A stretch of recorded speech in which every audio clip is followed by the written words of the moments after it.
सभी किसान भाइयों को नमस्कार। आज हम बात करेंगे गन्ने में लगने वाले कीट की, जिसका नाम है वाइट फ्लाई। लेकिन वाइट फ्लाई का नाम सुनते ही सभी किसान इस वाइट फ्लाई को ढूंढने लग जाते हैं, सफ़ेद कलर की उड़ने वाली वाइट फ्लाई।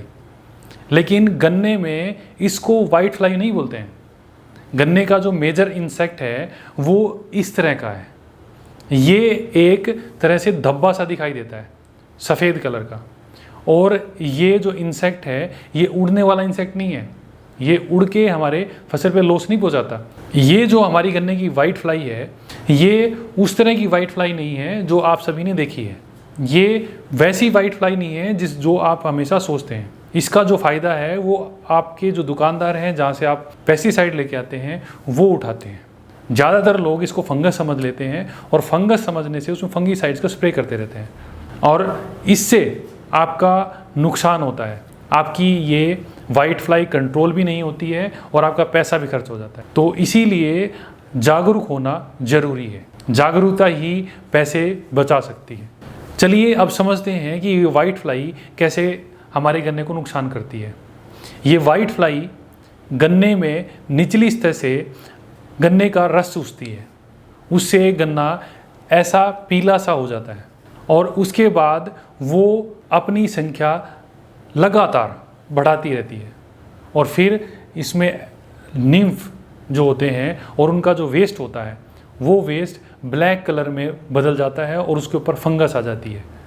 तो ये सारी चीज़ें हमारे गन्ने को सीधा नुकसान पहुंचाती हैं। अब हम करें क्या, उपाय क्या है? अगर एक बार हमारे गन्ने में वाइट फ्लाई आ गई तो क्या करना चाहिए? आपको पता होना चाहिए कि ये वाइट फ्लाई किस तरह से हमारे गन्ने पे अटैक करती है।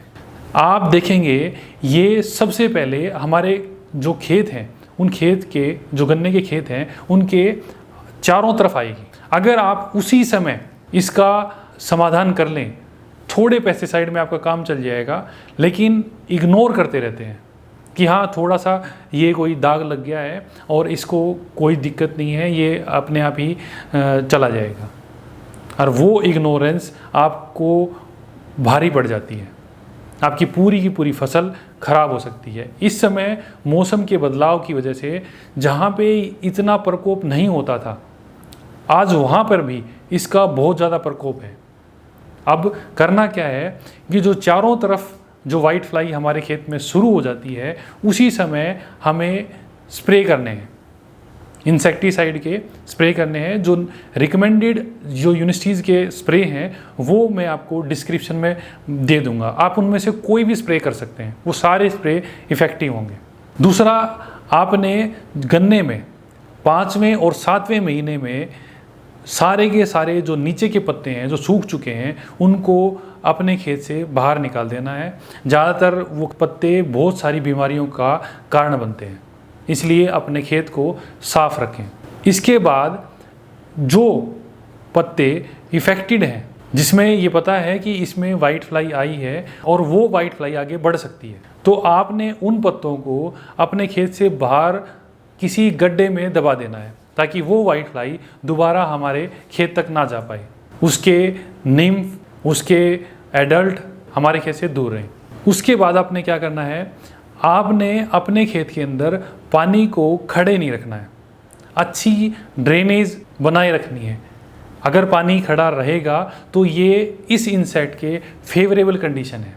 मॉइस्चर हमने मेंटेन रखना है अपने खेत में, हमें उसको सूखने नहीं देना है, ना हमने उसको ज़्यादा पानी भरना है और ना उसको सूखने देना है। ये दोनों चीज़ें आपको ध्यान में रखनी है।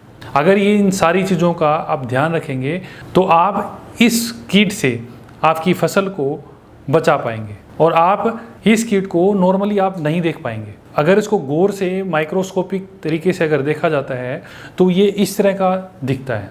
ये जानकारी आप ज़्यादा से ज़्यादा किसानों तक पहुँचाएँ ताकि वो किसान अपनी फसल को इस कीट से बचा पाए। देखने के लिए, सुनने के लिए आप सभी का धन्यवाद।